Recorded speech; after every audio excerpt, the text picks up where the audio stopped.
All right, let's talk about something that drives everyone crazy: waiting and waiting and waiting for a credit card approval. Today, we're going to show you how to skip that slow lane entirely and get on the fast track to approval.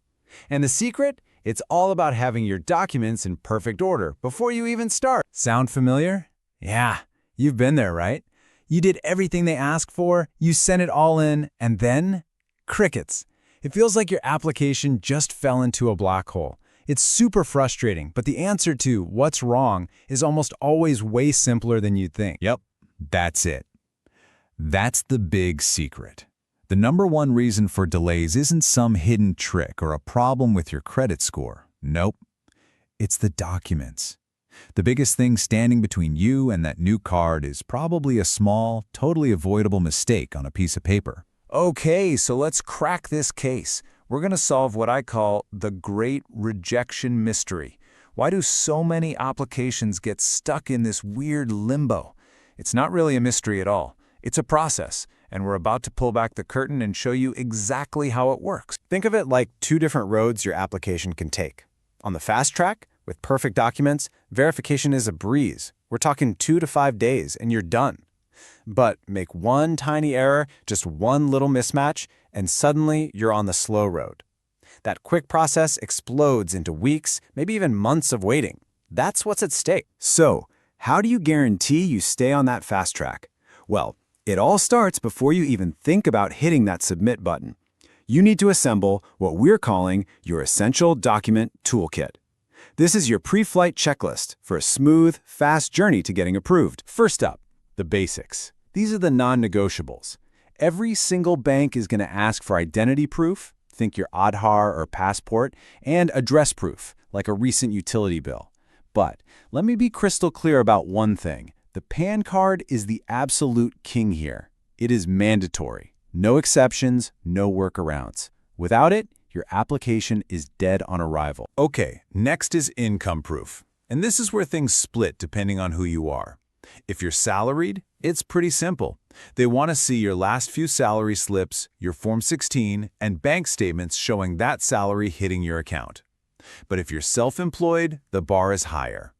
Banks need to see consistency and stability, which means you've got to show them 2 years of income tax returns and financials that have been certified by a CA. All right, so you've got your perfect document toolkit and you've hit submit.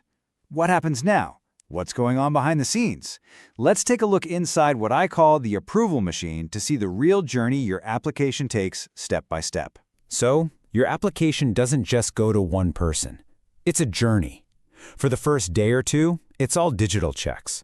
But then, it gets to the most critical stage. Someone physically verifies your documents and your employment. This is where all your prep work pays off big time. Only after everything checks out do they move on to the final credit assessment. Once you know this flow, the waiting game feels a lot less random. Now, during that process, there's a key moment called a hard inquiry. This is the real deal. The bank does a deep, formal check of your credit history. It's totally standard, but here's what you need to know. Each hard inquiry can knock a few points, say 5 to 10, off your credit score temporarily. That's why you want to make every single application count. To make sure your application just sails right through, you have to know what syncs other people's. So let's do a quick fire round of the most common application traps. And, more importantly, how you can just sidestep them completely. Okay, these two right here, they're the silent killers of applications. First, address mismatches. I mean, they have to be exactly the same. If your Aadhaar says street and your bill says sti, that's a red flag for a bank's system.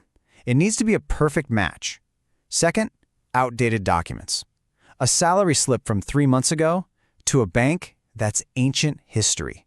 They need to see what's happening right now. And it's not just about what's in the documents, it's about the quality too. For income proof, you can't wing it. You have to give them exactly what they ask for. And for the love of all that is holy, do not submit a blurry scan or photo. If the person at the bank can't read it, it's the same as if you didn't send it at all. Use a good scanner, make it high-res, and make sure every detail is crystal clear. Okay, so we know the process, we know the traps to avoid. We've been playing defense. Now, let's switch to offense.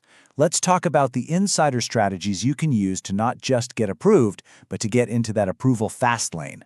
This is where being strategic really pays off. Look at this. If you just apply to a random bank as a new customer, you get standard odds. But what if you apply to a bank where you already have an account? The success rate jumps way up to around 85%. And if you're a premium banking customer, 90%. Better yet, if your company has a tie-up with the bank, a staggering 95% success rate. It's obvious which bank you choose matters a lot. So let's put it all together. Here's your 4-step action plan. This is how you go from being a passive applicant, just waiting and hoping, to being the pilot of your own application. Step 1. Get all your docs ready a week early. Step 2. Pick your bank strategically. Look for those pre-approved offers. Step 3. Be ready for the verification call. Keep your phone on, maybe give your HR a heads up. And finally, Step 4. Follow up. Don't just wait. Check in on day 3 and day 7. Take control. So at the end of the day, 90% of these delays, they aren't bad luck, they aren't mysterious, they are completely, totally avoidable. They happen because of tiny little mistakes that you now know how to prevent. You've got the toolkit, you've got the action plan, so the only question left is, are you ready to get your application into that top 10%? The ones that